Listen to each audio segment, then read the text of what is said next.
All right. Here we are in week 4. And I'm telling you, this module is moving right along. I feel like it's going so fast. So we know that there's things that we have to complete, right? Our knowledge checks. We're going to go over our apply and reflection. We are going to prepare ourselves for this week's feedback. We are going to go back through questions from week 3. I know that last week you guys had career services. So we're going to break down some of actually all of the missed questions from the quiz and the knowledge check. All right. We have chapter 5, which is length of stay, which we're going to break down. And we're going to look at the apply and reflect for this week, as well as some knowledge checks, depending on how long time goes.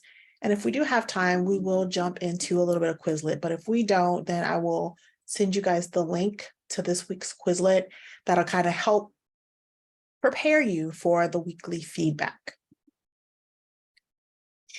Our math trivia. Where is 4 considered an unlucky number? If you've watched Turning Red, I think that's it, then you have a good idea. Asia.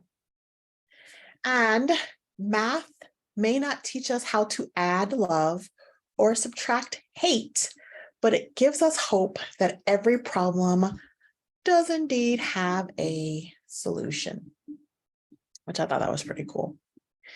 Now, keep in mind, I know that last week, like I mentioned, career services was here for our live session. So there may have been times where you didn't really get that grasp of some of the concepts in last week's reading. We're going to go ahead and start breaking down some of the missed questions before we even get into our chapter. Now, 2 questions in particular were matching the terms with the definition.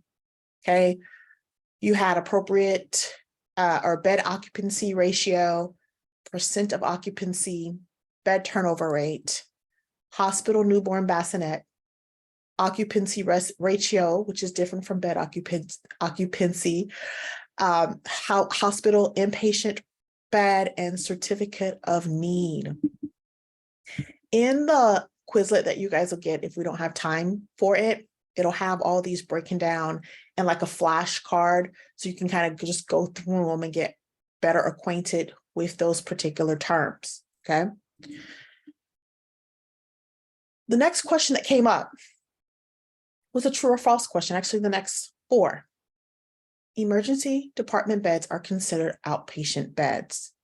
True, because you're not getting like an inpatient from emergency. Like you could go from emergency into ICU, step down, but the emergency room is one of those areas that is not considered inpatient. They're considered outpatient. I know the ED is a part of the hospital, but it's kind of like that entry before you get into the hospital. Next question. Bed occupancy ratio is the same as occupancy rate. An inpatient bed occupancy rate, that is correct. Another true or false? Bed turnover rate can be a measure of intensity of service. That is true. That's correct. The bed turnover rate is not a measure of the frequency of bed use. That is false, because we actually are determining how many patients are we having and how fast the turnover rate is going. So that is actually false.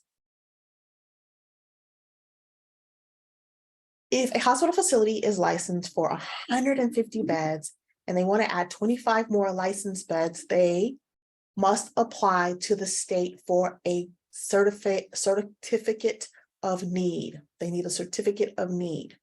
That's just showing that, hey, we are in desperate, we need to bring in more patients. Maybe there was a mass casualty, maybe there was a natural disaster. We need more beds.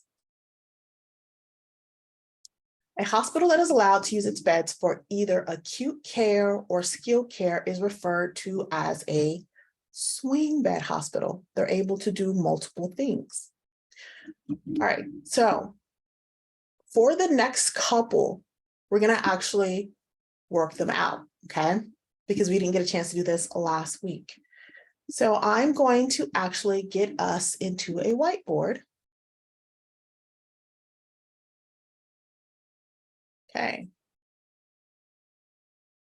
So you'll see that I went ahead and wrote down the questions that had missed. Didn't matter if it was one person who missed it or everybody, okay? I just wanted to get it written down. So the very first question that I came across that was an actual calculation. Go ahead and get my little cursor in here. Now, the question, bring this down so we can kind of see the question. Community hospital, 120 bed facility, reported that in March, there were 545 discharges. That included deaths. And what we're doing is we're using the direct formula. What was the bed turnover rate for March? So we look at the 545. Make sure we have enough space. Okay, we're just gonna have to 545 discharges, and we're going to divide that by the 120 beds, which gives us 4.541666667. Okay. When we, and it doesn't really, I don't remember if it said anything. I don't see anything about, go to the nearest whatever. But we're going to go ahead and calculate this one because I think one of the option was 4.5, yada, yada. 4.5, okay? That was I believe, I want to say one of the options that was given in that particular question. Okay, so 4.5. The next question,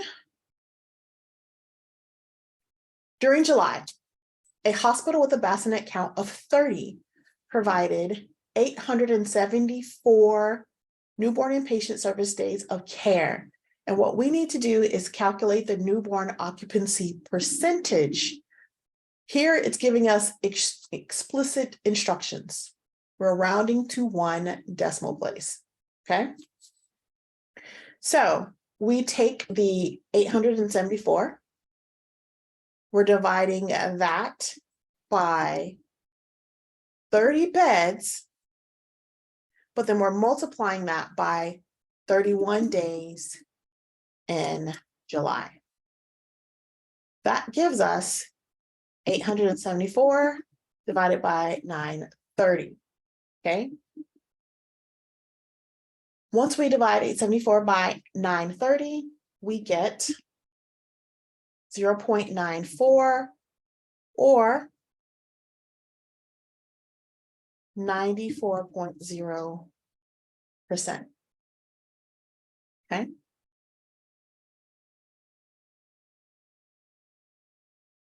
The next question. All right. The next question we're looking at on September 1st. There were 207 inpatient service days that were provided in a 225 bed hospital, making the appropriate substitution in the previously stated formula. The bed occupancy rate for September 1 is. So at first when I looked at this, I was like, September 1, 2007. And I had to remember, okay, no, September 1, and there's 207 inpatient days. So with that information, we're going to have 207 inpatient days divided by 225, giving us 0.92 or 92%. Okay.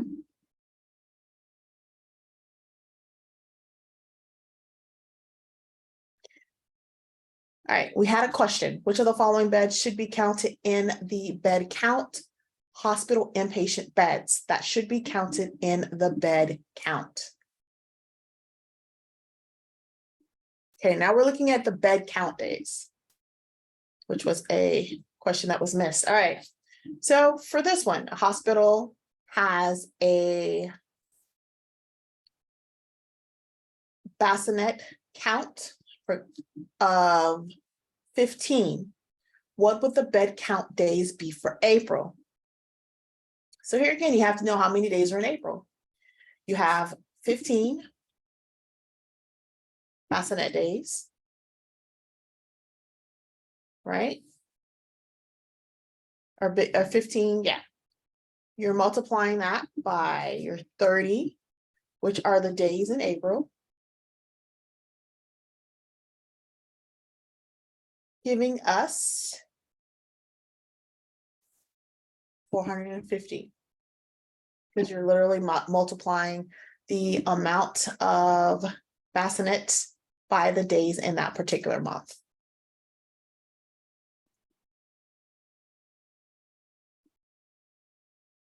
Okay. Our next question. Here on February 12th, a fire occurred at a local dry cleaning plant. The inpatient service days for the local hospital, 120 beds, was reported to be 130. What is the bed occupancy rate for February? All right, so we look at the bed occupancy rate. It equals the total inpatient service days in that period. Here, we bring this down so we can kind of see what we're doing. We have 130 divided by 120 equals 1.083333. We want that to become a percentage, right? Times 100, 108.333, or 108.3%, which was one of the choices that was given.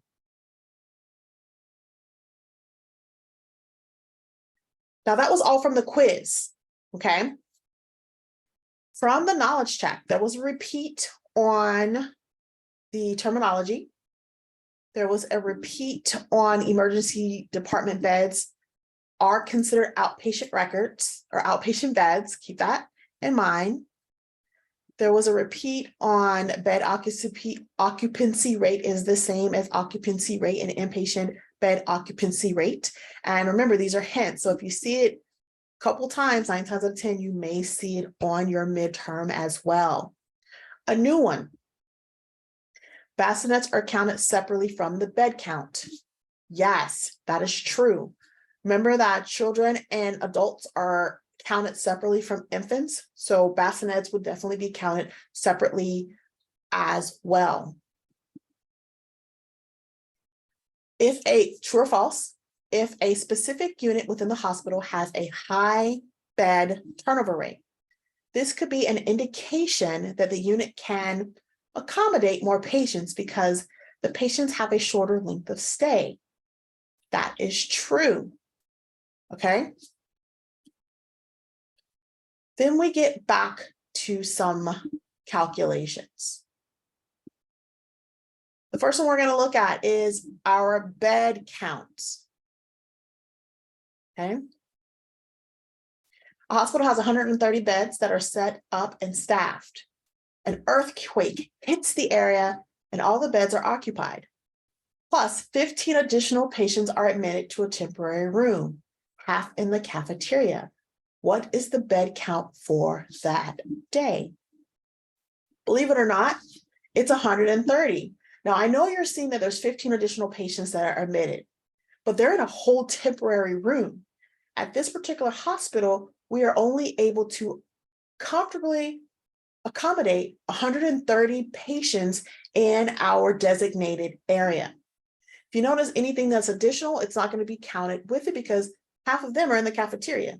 Okay, so just keep that in mind. You see 130 beds, it's going to be 130. The next question. Now we're talking about newborn occupancy percentage. During July, a hospital with a bassinet count of 30 provided 874 newborn inpatient service days of care. We had to calculate the newborn occupancy percentage and then round to 1 decimal place. We take our 874 newborn inpatient service days. We're going to divide that by 30 beds times 31 days in July, equaling 874 divided by 930, giving us 0.940 or 94.0%. And then just 2 more before we get into our actual lesson. This one was missed, bed count days. The hospital has a bassinet count, and this is a repeat. So again, if you've seen it once, you'll see it again. Remember here, you're just multiplying the 15 bassinets by 30 days in April, giving you 450. So this is a repeat. And then the last question that was missed from the knowledge check. A hospital has an inpatient bed count of 100. What will be the count bed for June? So just remember how many days are in the month of June. Why am I saying that? You're taking 100, which is the number of beds, times 30, which is the number of days in June, giving you 3,000. Okay. Keep in mind that 4 of the missed questions from the knowledge checks are repeat from the quiz. So that is a big one. Okay.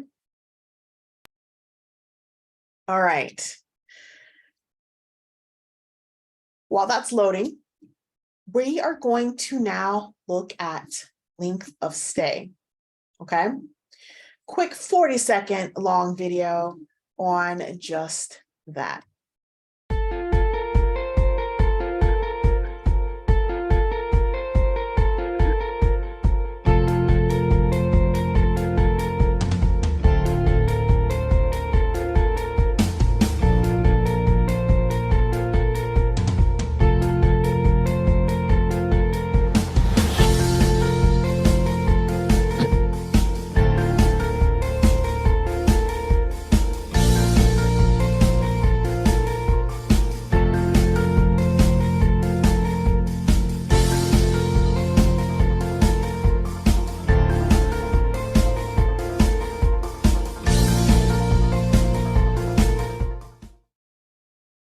All right, quick little video and the sound went up loud towards the end.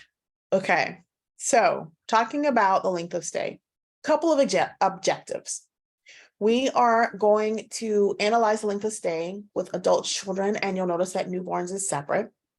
We're also going to assess the total length of stay for a group of discharged patients, and then we're going to interpret the relationship between length of stay and utilization management. What is length of stay?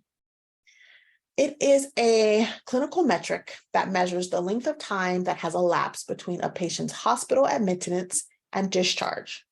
The length of stay can be calculated on a hospital-wide basis or by therapy area, which includes acute myocardial infarctions or heart attacks and diabetes. You have, as you see, the number of calendar days as a patient stays in the hospital. Okay.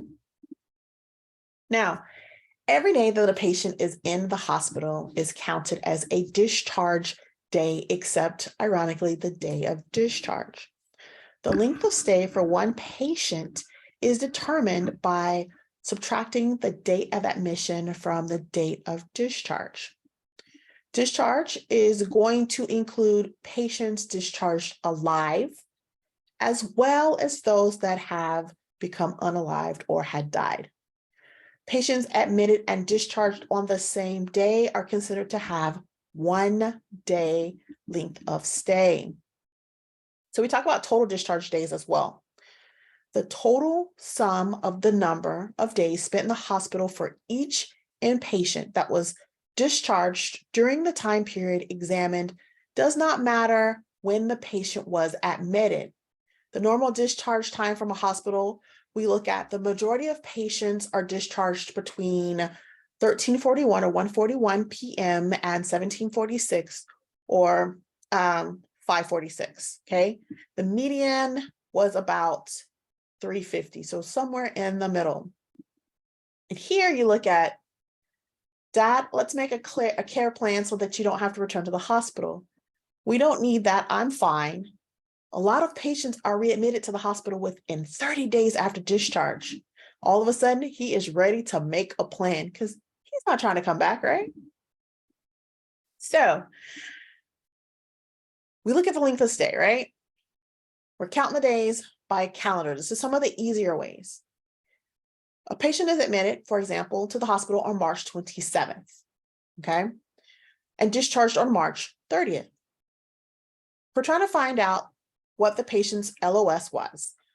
We subtract 27 from 30, pretty easy. And we look at that being the easiest way, remembering to include March 27 as the admission day, okay? So one way of looking at it. Another example, let's say there's not a calendar available and we don't have a way to kind of just go through and pick it out.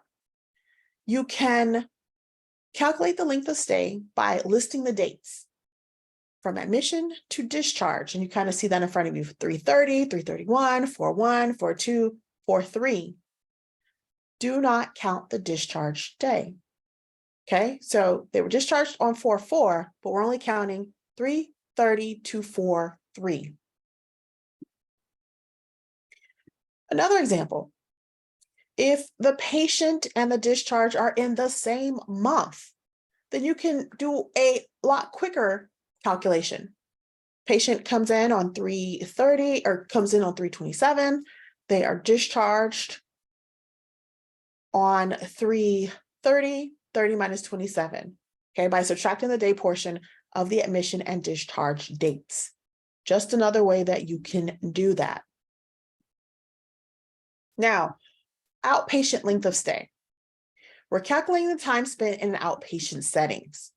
If the hour is different, subtract, then use the method 3, the last one we just did for inpatient length of stay. An example, a patient arrived at 8:05 a.m. and was taken to the exam room at 8:22. And you will see you have a couple of questions that are kind of like this. You subtract the minutes. You have 22 minus 5 equals 17. Another example, a patient arrived at an outpatient clinic exam room at 8:22 a.m. and the physician entered the exam room at 8:50. Calculating the length of stay utilizing the arrival to exam room to the physician contact methodology for this particular patient. So we subtract the minutes portion again, right? Where you have length of stay equals the exam room of 8:50 minus 8:22. 50 minus 22 equals 28 minutes. Another quick example. You're calculating the time spent in outpatient settings. Subtract 1 hour from 3:02, which will equal 2:02. We're looking at the hour. Patient came in at 2:02, they left at 3:02. That's 60 minutes. You took from the 3:02, easy, right? Now, let's say it was 2:62, 1:11 and 2:62. So here you're looking at 1:11 to 2:11, just 60 minutes. And then you would subtract the rest, giving you 1 hour and 51 minutes, which was the patient's actual waiting time.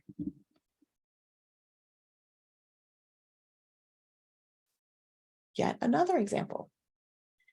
Okay, that we kind of went over, but so you can see it in black and white. Came in at 202, left at 302.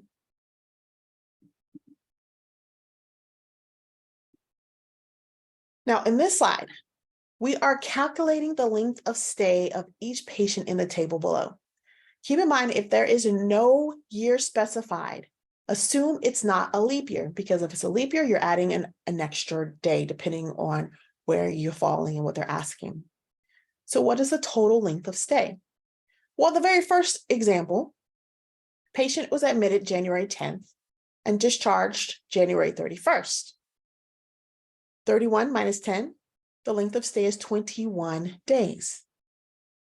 And the second one, you have July 8th to July 30th. Again, we're doing the subtraction method. 30 minus 8 equals 22. On the last one, remember that patient was admitted and discharged on the same day. The length of stay is only 1.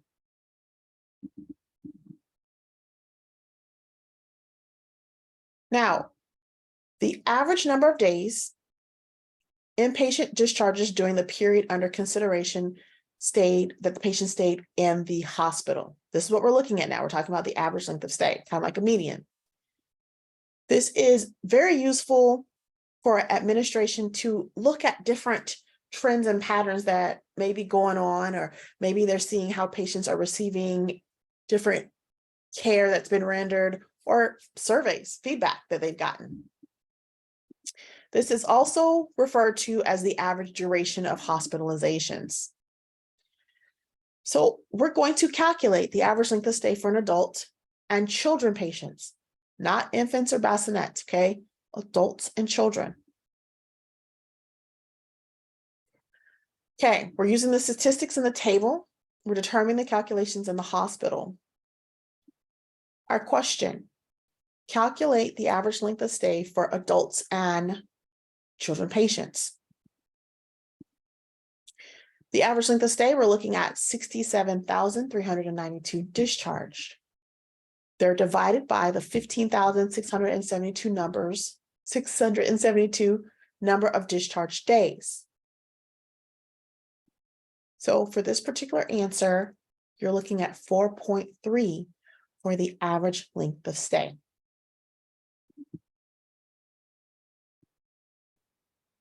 Another example.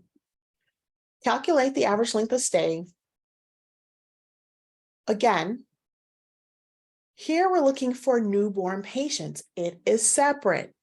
So we're going to find that row of newborns. We take the 3,453 discharge days, and we're dividing that by the 1,502 number of discharges, giving us a 2.3 average length of stay.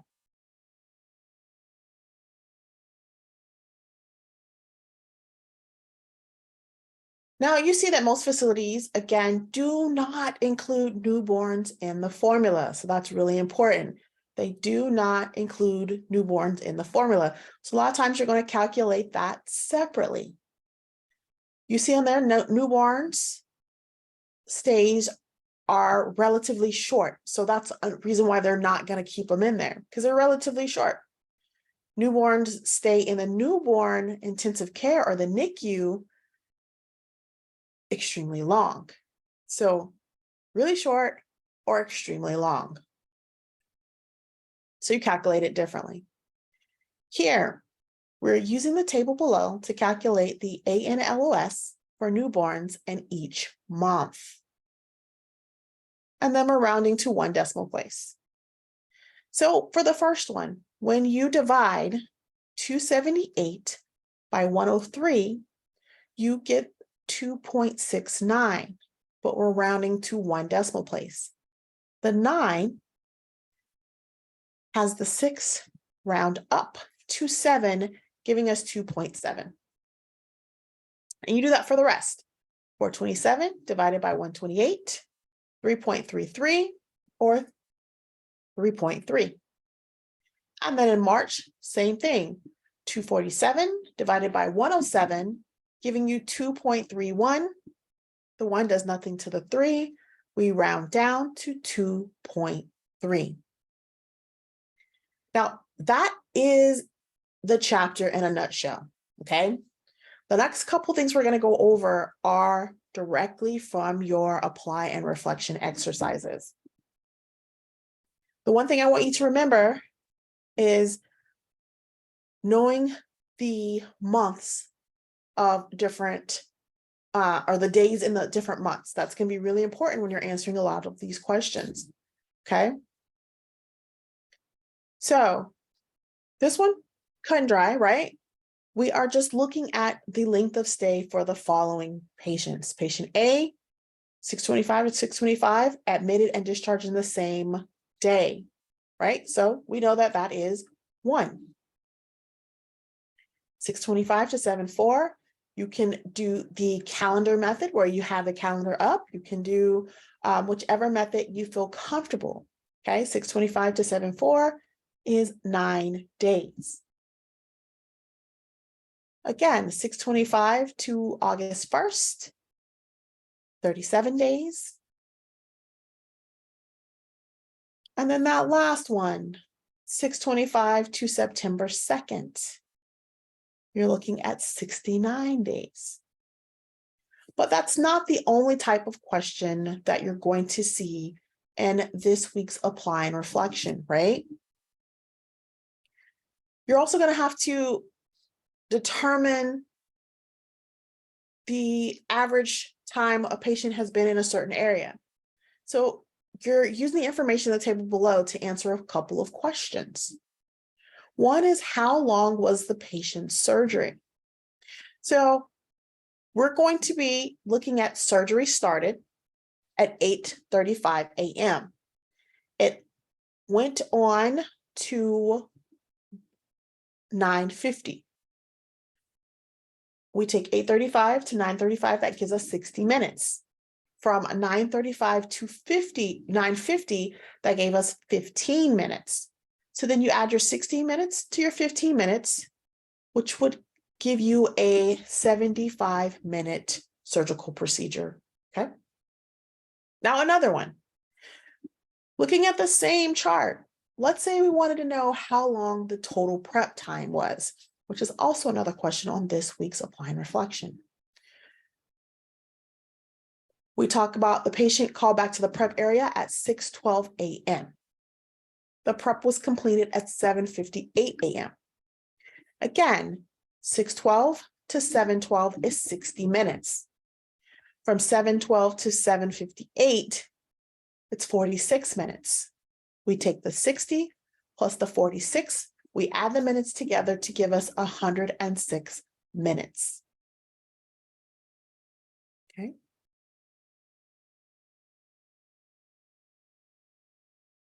Now, we're still going to go over 2 knowledge checks before we get out of here. This one, determine the length of stay for the following patient. Patient was admitted June 25th and discharged July 4th. But here we have a couple options: 10 days, 9 days, 8 days, or 7 days. Y'all know I like to have my little months here, right? Just kind of have an idea over on the side. In order to get the number, you start with June 25th. Okay, we look at June 25th, June 26th, et cetera, get to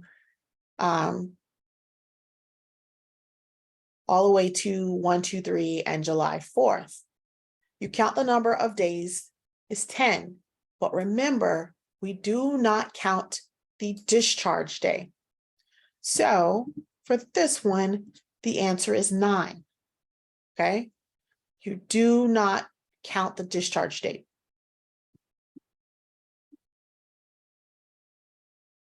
Next question. What is the wait time for a patient who arrives at the physician's office at 8:05 a.m.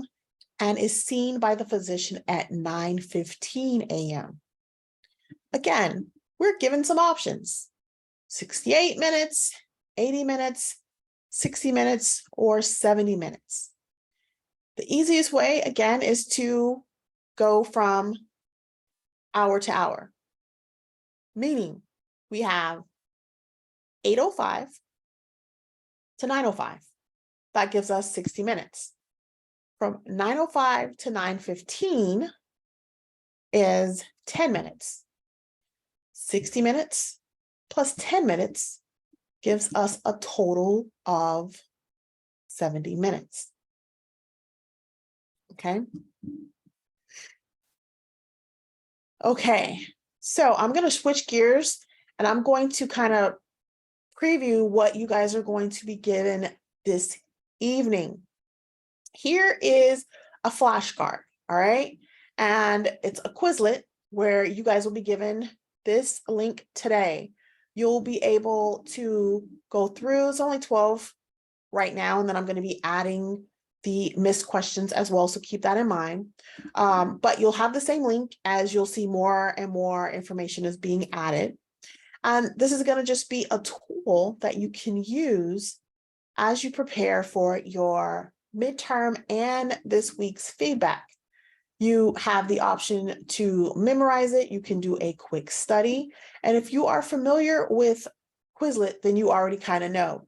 You can set up your own questions, see how you do, as well as matching, where you will start the game and then try to mix it, match it to where with the correct term, or vice versa. You have the right term and you mix it, match it with the right definition. Okay. Or use the flashcard method that I showed you from the beginning.